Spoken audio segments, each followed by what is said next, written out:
Welcome to the channel. இப்போ நீங்கள் பார்க்க போகிறது வந்து வீட் கேக்கு. அதுக்கு வந்து இதில் வந்து 1.5 அழகு மாவு எடுத்துருக்கேன், கோதுமை மாவு. ஒரு சிட்டிகை உப்பு போட்டிருக்கேன். இப்போ வந்து சர்க்கரை இதில் 1. இனிப்பு கம்மியாக சாப்பிட்றவங்க கம்மியாக எடுத்துக்கோங்க சர்க்கரை. அப்புறம் வந்து நெய்யும் எண்ணெயும் கலந்து வச்சுருக்கேன். இந்த அளவுக்கு இதை ஊற்றிக்கலாம்.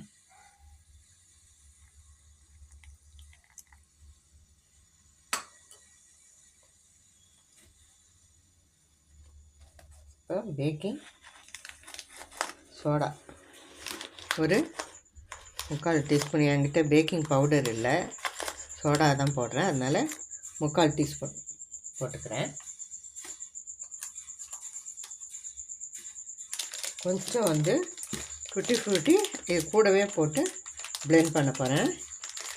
அப்புறம் ஏன்னா இது பாதி அரைஞ்சி பாதி அரைப்படாத வாய்க்கு கடிக்கும்போது நல்ல டேஸ்டியாக இருக்குது. ஏற்கனவே நான் பண்ணியிருக்கேன், அதனால் வந்து இதை போட்டுக்கிறேன் கொஞ்சம். அவ்வளோதான். இதை பால் கொஞ்சம் ஊற்றி அடிச்சிட்டு வந்துட வேண்டியதான். ஏற்கனவே கொஞ்சம் சால்ட்டு போட்டிருக்கேன். பால் கொஞ்சமாக ஊற்றி அடிச்சிக்கலாம். இதை அடிச்சு இப்போ இதை எல்லாம் சேர்த்து அடிச்சிட்டு வந்தாச்சு. டூட்டி ஃப்ரூட்டியும் கொஞ்சம் போட்டேன், பார்த்தீங்க. எல்லாத்தையும் அடிச்சுட்டு இப்போ இந்த நெய் தடவின பாத்திரத்தில் ஊற்றிக்கலாம். இந்த கன்சிஸ்டன்சியில் இருக்கணும், ரிப்பன் மாதிரி வேணும்.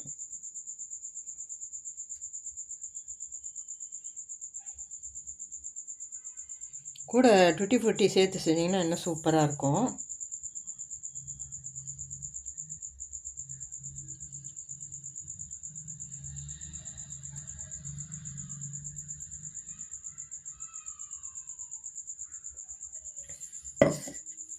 இப்போது ஏர் பபிள்ஸ் எல்லாம் போகிறதுக்கு ஊட்டிட்டு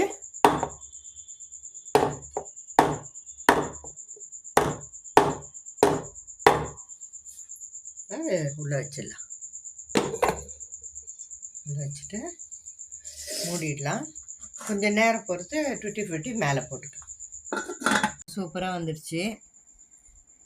இதில் மேலே டூட்டி ஃப்ரூட்டி போட்டிருக்கோம். இதை வந்து நீங்களும் வந்து செய்து பாருங்கள் இதே மாதிரி எக்லெஸ் கேக்கு. இந்த வீடியோ பிடிச்சிருக்கோன்னு நம்புகிறேன். பிடிச்சிருந்தா லைக் பண்ணுங்கள், ஷேர் பண்ணுங்கள், எங்கள் சேனல் சப்ஸ்கிரைப் பண்ணுங்கள். நாளைக்கு இன்னும் ஒரு 2 ஹவரில் வந்து நான் நியூ இயர் பிறக்க போகுது.